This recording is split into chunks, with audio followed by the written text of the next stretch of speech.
വിശദമായ വാർത്തകളിലേക്ക്. സ്വർണ്ണപ്പാളി വിവാദത്തിൽ ഉണ്ണികൃഷ്ണൻ പോറ്റിയെ ദേവസ്വം വിജിലൻസ് വീണ്ടും ചോദ്യം ചെയ്തു. ദേവസ്വം ബോർഡ് ആസ്ഥാനത്താണ് ചോദ്യം ചെയ്യൽ. ഇന്നലെ നടന്ന ചോദ്യം ചെയ്യലിൽ ആരോപണങ്ങളെല്ലാം ഉണ്ണികൃഷ്ണൻ പോറ്റി നിഷേധിച്ചിരുന്നു. രേഖാമൂലമാണ് ഉദ്യോഗസ്ഥർ ചെമ്പ് പാളി നൽകിയതെന്നാണ് ഉണ്ണികൃഷ്ണൻ പോറ്റിയുടെ വാദം. വി അരുൺ വിവരങ്ങളുമായി. Arun, good morning. ഈ വിവാദത്തിലെ ചെമ്പ് തെളിയണമെങ്കിൽ ഉണ്ണികൃഷ്ണൻ പോറ്റി മനസ്സ് തുറക്കണം. കാരണം ഇതിൽ ആദ്യം തൊട്ട് അവസാനം വരെ എല്ലാ കാര്യങ്ങളും അറിയുന്നത് ഉണ്ണികൃഷ്ണൻ പോറ്റിക്കാണ്. പക്ഷേ ഇന്നലത്തെ 4 മണിക്കൂർ മൊഴിയെടുപ്പ് കഴിയുമ്പോൾ ഇക്കാര്യത്തിൽ ഒരു തുറന്ന സമീപനം ഇയാൾ സ്വീകരിക്കുന്നുണ്ടോ?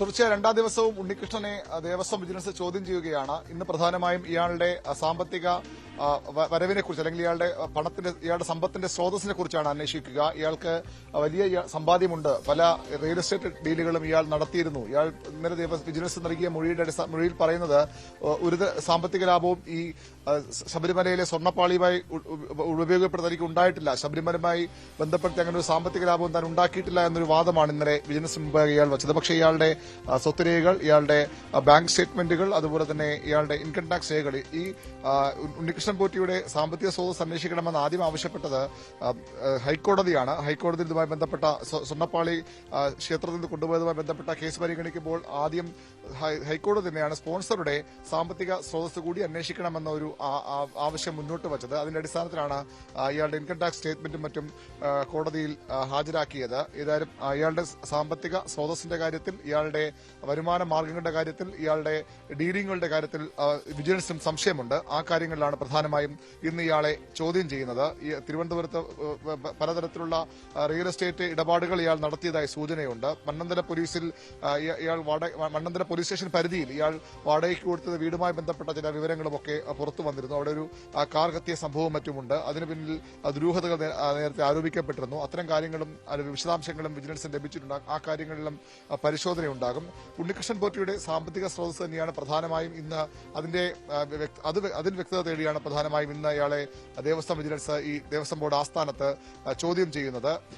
അതുകൊണ്ട് മാത്രം അവസാനിക്കുന്ന ഒരു പ്രശ്നമായി ഇതിനെ കാണാൻ കഴിയില്ല. ശ്രീജ സൂചിപ്പിച്ചതുപോലെ ഈ വിവാദത്തിന്റെ എല്ലാ ചെമ്പും തെളിയണമെങ്കിൽ സ്വാഭാവികമായും എങ്ങനെയാണ് വിജയ് മല്യ 98-ൽ നൽകിയ സ്വർണം പൂശി നൽകിയ പാളികൾ പിന്നീട് ചെമ്പായി മാറിയത്, അത് തന്നെയാണ് അറിയേണ്ടത്. ദേവസ്വം ബോർഡ് അന്ന് 2019-ൽ ഇത് ചെന്നൈയിലേക്ക് അറ്റകുറ്റപ്പണി കൊണ്ടുപോകാൻ ഉണ്ണികൃഷ്ണൻ നൽകിക്കൊണ്ടുള്ള ഉത്തരവിൽ വളരെ വ്യക്തമായി പറഞ്ഞിരുന്നു. അത് ചെമ്പ് പാളികൾ സ്വർണം പൂശാൻ കൊണ്ടുപോവുകയാണ് എന്നുള്ളത്. പക്ഷേ ദേവസ്വം ബോർഡിലെ അക്കാലത്തെ ഉദ്യോഗസ്ഥരും ഒക്കെ വെളിപ്പെടുത്തുന്നത് വിജയ് മല്യ പൂശി നൽകിയത് സ്വർണം തന്നെയായിരുന്നു. നമ്മുടെ കയ്യിലുള്ള ദൃശ്യങ്ങളിലടക്കം ആ ദ്വാരപാലകന്മാർ സ്വർണ്ണപ്രഭയിൽ തിളങ്ങി നിൽക്കുന്ന ദൃശ്യങ്ങൾ തന്നെയാണ് ഈ 2019 കാലത്തൊക്കെ ശബരിമലയിലുള്ളത്. അതുകൊണ്ട് തന്നെ സ്വാഭാവികമായും അത് സ്വർണമെന്ന് ഉറപ്പിക്കാം. ആ ചെമ്പും സ്വർണവും അതിൽ കാണുമ്പോൾ തന്നെ തിരിച്ചറിയാൻ കഴിയുന്ന കാര്യമാണ്. അങ്ങനെയെങ്കിൽ എങ്ങനെയാണ് വിജയ് മല്യ പൂശി നൽകിയ സ്വർണം ചെമ്പായി മാറിയത്? അതാണ് ഏറ്റവും പ്രധാനപ്പെട്ട ചോദ്യം. അത് ഉണ്ണികൃഷ്ണൻ പോറ്റിക്ക് നൽകുമ്പോൾ തന്നെ ചെമ്പായിരുന്നുവെന്ന് രേഖകൾ പ്രകാരം ഉണ്ണികൃഷ്ണൻ പോറ്റിക്ക് വാദിക്കാൻ കഴിയും. കാരണം അന്ന് ഇയാൾ കൈമാറിക്കൊണ്ടുള്ള ഉത്തരവ് വളരെ വ്യക്തമായത് പറയുന്നു. അത് ചെമ്പ് പാളികൾ സ്വർണം പൂശാനായി ഉണ്ണികൃഷ്ണൻ പോറ്റിക്ക് നൽകുന്നുവെന്ന് തന്നെയാണ് ആ ഉത്തരവിൽ, ദേവസ്വം ബോർഡ് ഇത് കൈമാറാൻ നൽകിയ ഉത്തരവിൽ പറയുന്നത്. അങ്ങനെയെങ്കിൽ എങ്ങനെയാണ് ഉണ്ണികൃഷ്ണൻ പോറ്റി വിജയ് മല്യ സ്വർണം പൂശി നൽകിയ ദ്വാരപാലക ശില്പങ്ങൾ ചെമ്പായി മാറുന്നത്? ആരാണ് അതിനെ വഴിവെച്ചത്?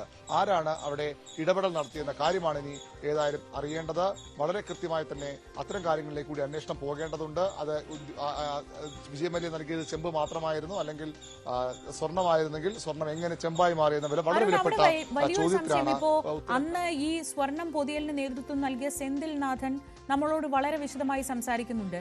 അന്ന് വിജയ് മല്യ 98-ൽ നൽകിയത് തങ്കമായിരുന്നു. ആ തങ്കം പൊതിഞ്ഞ ശ്രീകോവിലിന് ചുറ്റുമുള്ള ഭാഗങ്ങളും ഈ ദ്വാരപാലക ശില്പങ്ങളും അടക്കം എല്ലാം തങ്കത്തിൽ പൊതിഞ്ഞതാണ്. ഇപ്പോ പെട്ടെന്നൊരു ദിവസം ഈ കൊണ്ടുപോയത് ചെമ്പുപാളിയാണ് തനിക്ക് കിട്ടിയതെന്ന് പറയുമ്പോൾ 98 മുതൽ 2019 വരെയുള്ള എല്ലാ ദേവസ്വം അധികൃതരെല്ലാവരും അതിന് ഉത്തരം പറയേണ്ടി വരും. ആ സമയത്തെ ദേവസ്വം മന്ത്രി ഉൾപ്പെടെ ദേവസ്വം അധികൃതരൊക്കെ ഇതിന് ഉത്തരം പറയേണ്ടി വരും. ഇതൊക്കെ വിശ്വസിക്കാൻ എത്രമാത്രം ബുദ്ധിമുട്ടുള്ള വാദങ്ങളാണ് ഇപ്പോൾ ഈ ഉണ്ണികൃഷ്ണൻ പോറ്റിയും ഇതുമായി ബന്ധപ്പെട്ടവരും ഉന്നയിക്കുന്നത്? തീർച്ചയായിട്ടും വലിയ സംശയങ്ങളുണ്ട്. ദേവസ്വം ബോർഡ് അടക്കമുള്ളവർ മറുപടി പറയേണ്ട വിഷയമാണ്. 5/7/2019 ദേവസ്വം ആസ്ഥാനത്ത് നിറങ്ങിയ ദേവസ്വം ബോർഡ് പ്രൊസീഡിംഗ്സ് എന്ന പേരിൽ ഇറങ്ങിയ ഉത്തരവിൽ ഇങ്ങനെയാണ് പറയുന്നത്. ശബരിമല ദേവസ്വത്തിലെ ശ്രീകോവിലിൽ കേടാവുന്ന പ്രധാന കതക് വാതിലുകളുടെ കട്ടിളപ്പടി എന്നിവ സ്വർണം പൂശുന്നതിന് ഉണ്ണികൃഷ്ണൻ പോറ്റി എന്ന ഭക്തന് ബോർഡ് അനുവാദം നൽകി. ഈ വാതിലുകൾക്ക് ഇരുവശത്തും ഉള്ള ദ്വാരപാലകന്മാരെ പൊതിഞ്ഞിട്ടുള്ള ചെമ്പ് തകിടുകളുടെ അറ്റകുറ്റപ്പണികൾ പൂർത്തിയാക്കി സ്വർണം പൂശി നൽകുന്നതിനും കൂടാതെ ശ്രീകോവിലിന്റെ തെക്ക് വടക്ക് മൂലകളിൽ പൊതിഞ്ഞിട്ടുള്ള ചെമ്പ് പാളികളുടെ അറ്റകുറ്റപ്പണികൾക്കും കൂടി പൂർത്തിയാക്കി സ്വർണം പൂശി നൽകുന്നതിന് അനുവാദം നൽകണമെന്ന് വിവരിച്ച് ഉണ്ണികൃഷ്ണൻ പോറ്റി എന്ന ബംഗളൂരിലെ ഭക്തൻ ശബരിമല എക്സിക്യൂട്ടീവ് ഓഫീസർക്ക് നൽകിയ അപേക്ഷ സമർപ്പിച്ചിട്ടുണ്ട്. അതിന്റെ അടിസ്ഥാനത്തിൽ തന്ത്രിയുടെ കൂടി അനുവാദത്തോടുകൂടി അഭിപ്രായത്തോടുകൂടി ഇക്കാര്യം പരിശോധിക്കാം.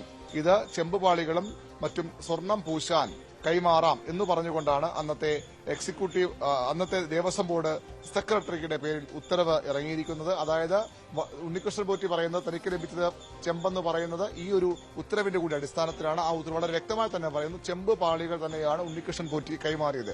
അവിടെയാണ് ഏറ്റവും പ്രധാനപ്പെട്ട ഒരു പ്രശ്നം എന്താണെന്ന് വെച്ചാൽ ഈ ചെമ്പ് പാളിക്ക് മുകളിലാണല്ലോ സ്വർണം പൊതിയുന്നതായാലും ആ സാങ്കേതികവിദ്യ ക്ലാഡിംഗ് എന്ന് പറയുന്ന സാങ്കേതികവിദ്യയും ചെയ്യുന്നത് ചെമ്പിന് മുകളിലാണ് അത് ചെയ്യുന്നത്. അത് ശരിയാണ്, ഇതിനടിയിൽ ചെമ്പുണ്ട്. പക്ഷെ അതിന് മുകളിലെ സ്വർണം എവിടെ, തങ്കം എവിടെ? അതായിരിക്കില്ലേ ഉത്തരം പറയേണ്ടി വരുന്ന ചോദ്യം.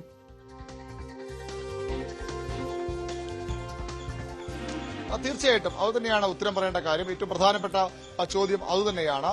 ഈ ചെമ്പ് പൂശുക തന്നെയാണ് ശരിക്കും ചെയ്യുന്നത്. പക്ഷേ എങ്കിൽ പോലും ആ സ്വർണ്ണ തകിടുകൾ എവിടെയെന്ന ചോദ്യം തന്നെയാണ് അവിടെ വരുന്നത്. അതെങ്ങനെ പൂർണ്ണമായും ചെമ്പായി മാറി? ഈ ദ്വാരപാലക ശില്പം മുഴുവനായി അത് സ്വർണ്ണമെന്നല്ല പറയുന്നത്, അത് ചെമ്പിൽ അത് ലോഹങ്ങളിൽ ഉണ്ടാക്കിയത് തന്നെയാണ്. പക്ഷേ അതിൽ ആ ചെമ്പ് വിഗ്രഹത്തിലാണ് പിന്നീട് സ്വർണം പൂശുന്നത്. ആ സ്വർണം എവിടെ പോയെന്ന ചോദ്യം തന്നെയാണ് ഏറ്റവും പ്രധാനമുള്ളത്. എത്ര കിലോ ഉണ്ട്, അതിൽ എത്ര കണക്കൊക്കെ പുറത്തു വരേണ്ടതുണ്ട്. ഏതായാലും അവിടെ ഉണ്ടായിരുന്ന ദ്വാരപാലക ശില്പങ്ങൾ സ്വർണം തന്നെയായിരുന്നു, സ്വർണം പൂശിയത് തന്നെയായിരുന്നു. ആ ശില്പങ്ങൾ എങ്ങനെയാണ് ഉണ്ണികൃഷ്ണൻ പോറ്റി കൈമാറുമ്പോൾ ചെമ്പായി മാറിയത് എന്ന ചോദ്യമാണ് ഏറ്റവും പ്രധാനപ്പെട്ടത്. അതിനാണ് ഈ ദേവസ്വം ബോർഡും അതൊക്കെ സർക്കാരുമൊക്കെ ഉത്തരം പറയേണ്ടത്. അത് എവിടെ പോയെന്ന ചോദ്യമാകും പ്രധാനമായും ഉണ്ണികൃഷ്ണൻ പോറ്റിയോട് ഉണ്ടായിരിക്കുക. അതിനപ്പുറത്തേക്ക് ഇയാളുടെ സ്വത്ത് വിവരങ്ങൾ സംബന്ധിച്ചാണ്. ശബരിമലയിൽ നിരവധി കാര്യങ്ങൾക്ക് ഒരു ഭക്തൻ എന്നതിനപ്പുറത്തേക്ക്, ഒരു സ്പോൺസർ എന്നപ്പുറത്തേക്ക് അയാൾ ഇടനിലക്കാരനായി നിന്നു എന്ന കാര്യം വ്യക്തമാണ്. ആ കാര്യത്തിലാണ് ഇപ്പോൾ വ്യക്തത വരുത്തേണ്ടത്. ഇയാളുടെ സാമ്പത്തിക സ്രോതസ്സിന്റെ കാര്യത്തിൽ കൂടി അതുകൊണ്ടാണ് അന്വേഷണം പോകുന്നത്. വരവിൽ കവിഞ്ഞ സ്വത്ത് ഇയാൾക്കുണ്ടോ, അതിന് ശബരിമല ഇയാൾ അതിന് ഉപയോഗിച്ചിട്ടുണ്ടെന്ന കാര്യമൊക്കെയാണ് അറിയേണ്ടത്.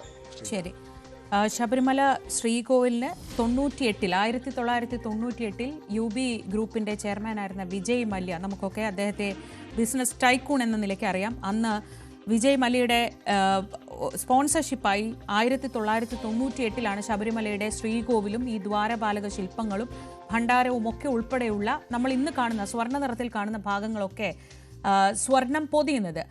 സ്വർണം പൂശുക എന്നാണ് അതിന് പറയുന്നതെങ്കിലും അത് പൊതിയുകയാണ് ചെയ്യുന്നത്. സ്വർണ്ണ തകിട് ആക്കി അത് പൊതിഞ്ഞെടുക്കുകയാണ് ചെയ്യുന്നത്.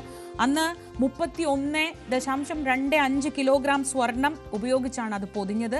അതിന് അന്നത്തെ കാലത്ത് 1,75,00,000 രൂപയായിരുന്നു ചെലവ് വന്നിരുന്നത്.